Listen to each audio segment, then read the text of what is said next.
Jangan kemudian kita menyampaikan Allah ketakutan kepada corona. Tetapi ya jangan kemelinti, gitu loh. Bahwa di daerah-daerah yang memang sudah diketahui itu ada endemi, coronanya jumlah korbannya banyak, ya jangan bunuh diri, gitu loh. Jadi kalau ada Jenderal Gatot mengatakan bahwa harus datang berbondong-bondong di masjid, lihat suasana dulu. Masjid yang mana? Gereja yang mana? Vihara yang mana? Pura yang mana? Lah kalau memang itu kemudian mengatakan, oh kita yakin, kita iman kepada Allah, kalau orang mati itu Israel ada daftarnya, kalau yang mati ya mati aja. Iya, tetapi bukan begitu. Kalau memang di situ ada bahaya, ya jangan diterobos. Tawakal ya tawakal. Jangan kemudian karena yakin innallaha ala kulli syai'in qadir, yakin dengan kodratnya Allah, tapi ya jangan jalan di atas rel dong. Sudah tahu bahwa itu rel kereta. Kita kalau nggak mati ya nggak mati ya. Kalau di jalan di lindes kereta ya siapa orang yang nggak mati.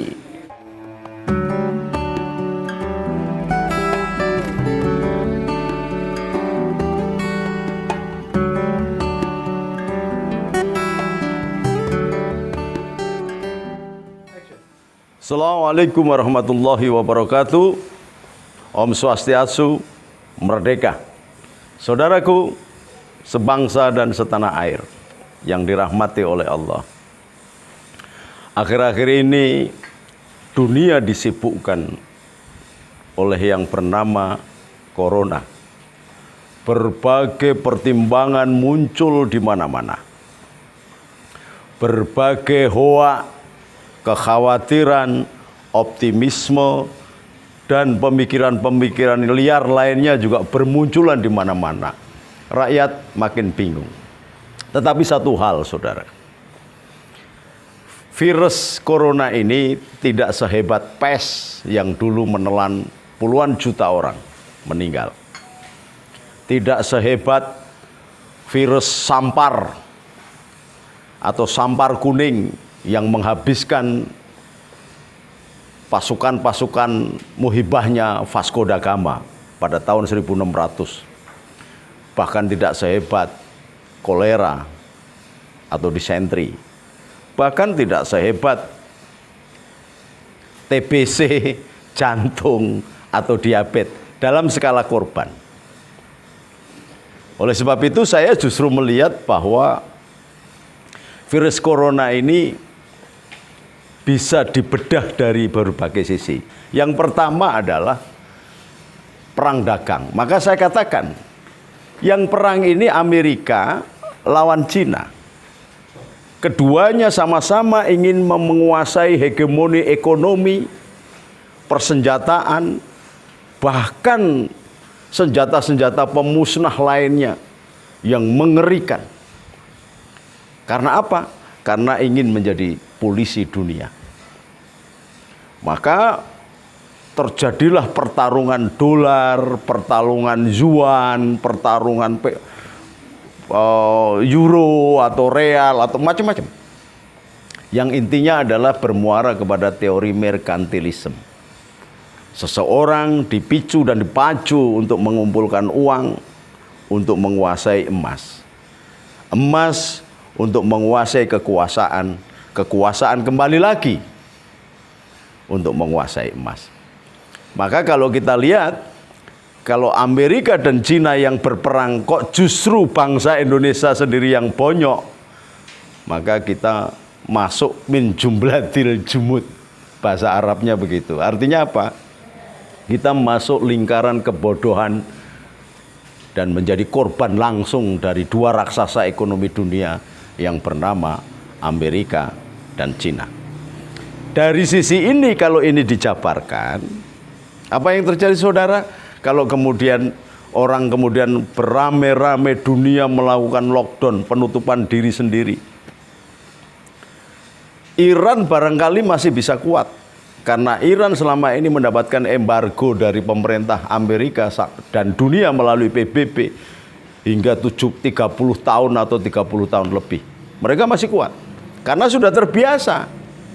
Tetapi kalau Indonesia, kalau negara lain, wabil khusus Ibu Pertiwi ini, kacau saudara. Cina yang terkena virus corona hanya melakukan lockdown di Wuhan saja. Bukan seluruh negaranya. Karena apa? Cina siap. Dan Cina tahu. Maka dia sudah menyiapkan distribusi makanan dan semua sumber kehidupan manusianya, rakyatnya, dengan sigap. Bisa diantar sampai ke rumah-rumah dan mereka tidak menjerit kelaparan. Oleh sebab itu, sebenarnya ini pernah pada zaman Gus Dur dulu ketika saya ditawari untuk menjadi salah satu pengisi kabinetnya. Saya bilang, Gus, saya mau asal menjadi Menko atau Menteri Distribusi. Kaitannya apa? Kaitannya begitu. Indonesia ini tidak siap sama sekali. Maka kalau ada menterinya itu membawai Menteri Tanaman Pangan, Menteri Muda Urusan Tanaman Keras, membawai Kabulok, Menteri Koperasi, bahkan BUMN yang ngurusi tentang pupuk, maka akan terjamin antara pasca tanam dan pasca panennya. Kalau pasca tanam dan pasca panennya, kita ngerti alokasi. Sebenarnya kebutuhan rakyat ini akan beras, gula, dan 9 bahan pokok itu seberapa angkanya. Coba bayangkan di Indonesia ini kalau begitu lockdown, angka soal panen beras dan pembelian beras dari luar negeri aja nggak ada yang sama. Angka yang dikeluarkan oleh Departemen Perdagangan beda dengan angka yang dikeluarkan oleh Departemen Pertanian yang mencatat hasil panen. Berbeda dengan bea cukai, berbeda dengan BPS atau Lembaga Biro Pusat Statistik. Nah, kalau angka dari lembaga-lembaga yang berkompeten tentang pangan saja tidak ada yang sama, bagaimana mungkin sehebat Jokowi tidak mungkin bisa mengambil keputusan yang tepat karena dasar angka-angkanya tidak pernah sama. Nah, ini yang ketika itu saya tawarkan kepada Gus Dur. Dan sekarang masih terjadi begitu. Bulog itu bukan mengamankan sumber pangan dan kebutuhan 9 bahan pokok. Bulog dicetak untuk menjadi BUMN yang menghasilkan keuntungan. Kalau dia harus menghasilkan keuntungan, apa bedanya dengan kapitalis-kapitalis yang lain? Maka tidak ada unsur sosialnya di Bulog itu.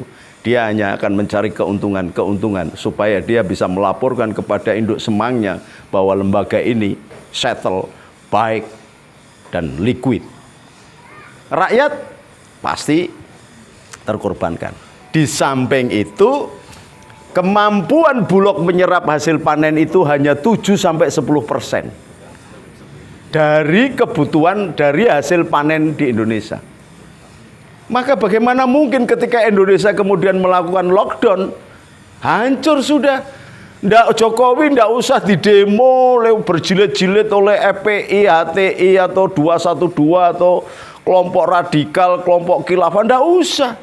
Begitu lockdown, Jokowi akan hancur sendiri. Karena apa? Rakyat ingin menyelamatkan diri. Menyelamatkan diri, kemudian dia akan bergerak ke lapangan mencari bahan makan. Ketika perut lapar, maka tidak ada agama. Ketika perut lapar, maka tidak ada ideologi. Ketika perut lapar, tidak ada loyalitas dan kesetiaan. Ketika perut lapar, tidak ada aturan lagi yang mampu mengendalikan mereka.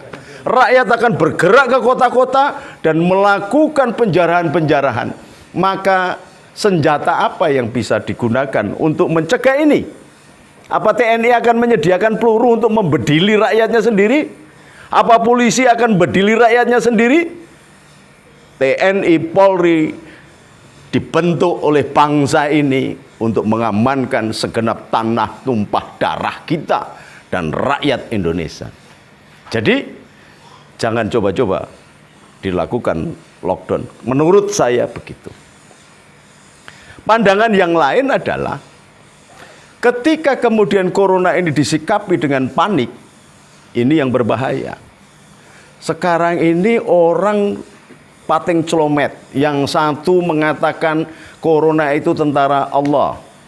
Yang satu corona itu berasal dari virus babi. maka yang disebut